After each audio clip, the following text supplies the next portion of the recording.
Roblox Games getting better? Not Roblox as a company. We all know they are making a ton of new changes. I, for one, am very excited for Roblox dating. But I'm not focused on the corporation and the amazing new additions and removals. I am more focused on the games that are offered for the community by the community. So to understand really what makes Roblox fun now, we need to understand what made it fun back then. So sit back, relax, crack open a Bloxy Cola, enter my Meep City bedroom, and we'll figure out where this silly Lego game started. I know if we were talking about the history, we're supposed to start at the beginning, but there really isn't much to say about early Roblox games. Most of the games in 2006 were either build showcases or just testing different ways to use physics engines. The only real games were simple, like Rocket Arena or Nuke the Whales. It's got one player. Let's go nuke some whales, baby! Nuke the whales.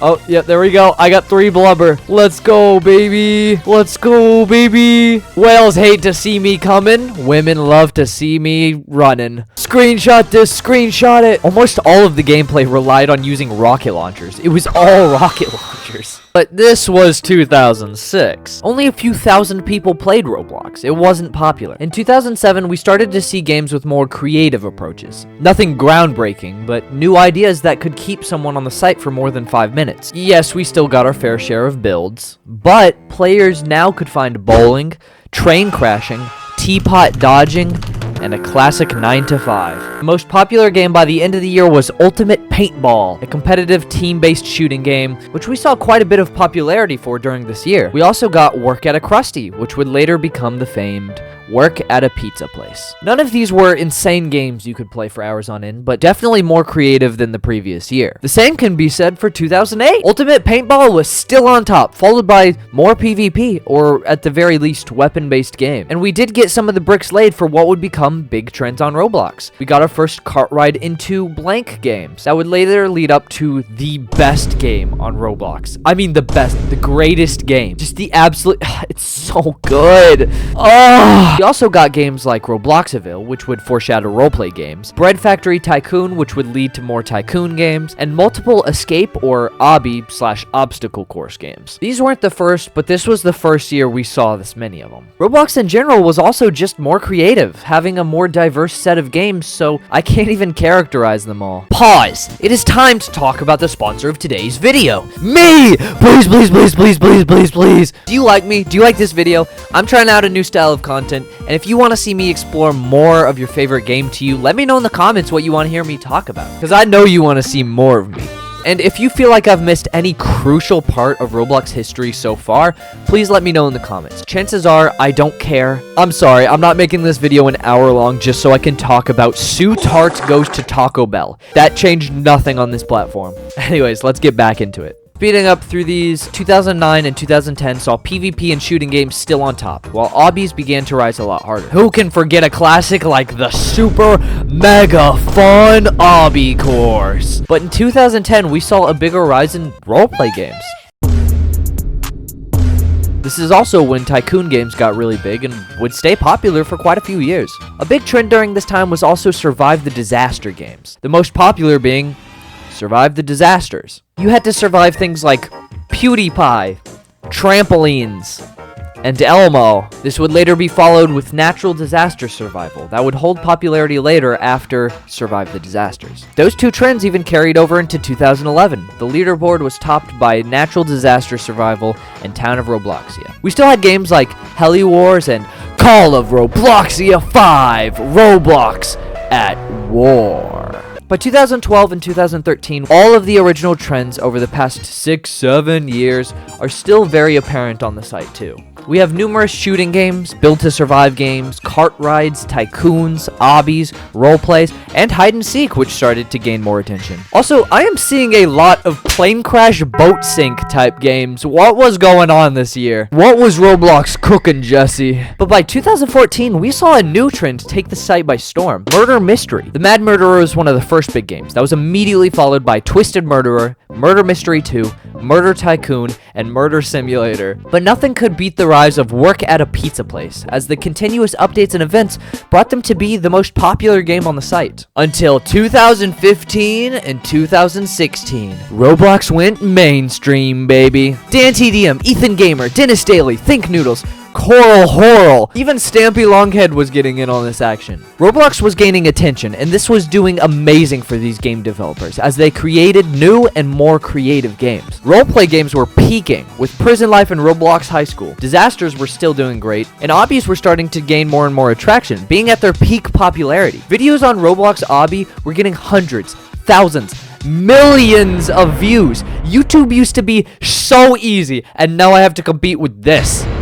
Shooting games like Phantom Forces still gain popularity, but aren't nearly as popular as they once were in comparison to the survival games, tycoons, RPs, murder mysteries, and obbies. These years still had creativity and trendsetters like the normal elevator creating a popularity in elevator games, and Pokemon Brick Bronze, which began to bring RPG popularity and even the Pokemon franchise to Roblox. I'm sure Nintendo will let this slide. Now we enter 2017 and obbies are still doing amazing. However, this is also the start of many games that will grow and stay popular for a very long time. One thing that surprised me when researching for this video was how long roleplay games stayed popular as a trend. I even looked up time periods for peak popularity of trends, and for roleplay it just says always popular. Anyways, Jailbreak, Adopt Me, Flee the Facility, all new games that the community is loving. We get Meep City, which is a massively popular Club Penguin type game that planted the seed for both simulators and contained roleplay too. But while this might seem like a recipe for success,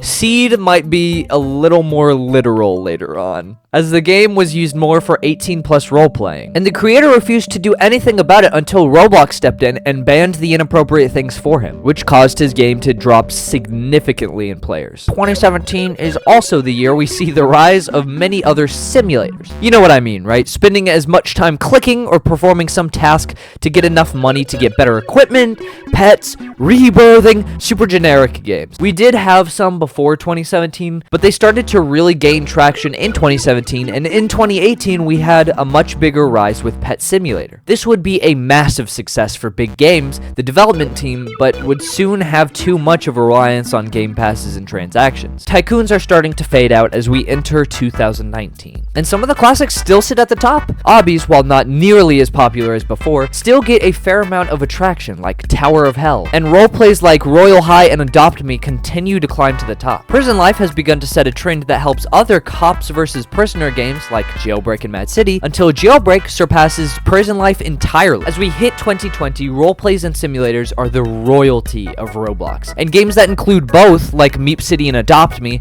are the kings of Roblox. Adopt Me would sit at the throne as the most visited game, until unseated by one contender. See, this is going on during the time of the coronavirus pandemic. People are stuck in their homes watching more online content, which brings more eyes on Roblox, and they begin to feel more like a professional corporation rather than just a game company. The current trend, baby, is mascot horror. Anyone who makes those gets views, and there are games to choose from. Bacon, Kitty, Puppet, Sponge, Guesty, Gummy, Ronald, the Piggy Sins, Warmy, Spider, Rainbow Friends. For 2 months, Kitty even made it to the top 10 of the most Roblox visited games. And all this started with one game. On February 1st, 2020, popular Roblox creator Flamingo made a video on Piggy, a horror game that centers around escaping the house from Granny while being chased by Peppa Pig. Originally, it was made to test bot tracking, and just a throwaway joke in general, but seeing its popularity drove the creator Minitoon to take the story more seriously and create 12 more chapters telling a zombie apocalypse story until the finale a couple months later. From there, he created a sequel, multiple spin-offs, and even an official Steam game off-platform and independent merch, separate from Roblox entirely. As far as I know, this wasn't the first game to sell merchandise independently. I tried to look into who did it first, and I believe Jailbreak might have. If you have any more information on this, let me know in the comments, and I will pin anything that I missed. Regardless of who did it first, though, Piggy was very, very popular at the time, so when they were able to create toys and clothes without Roblox,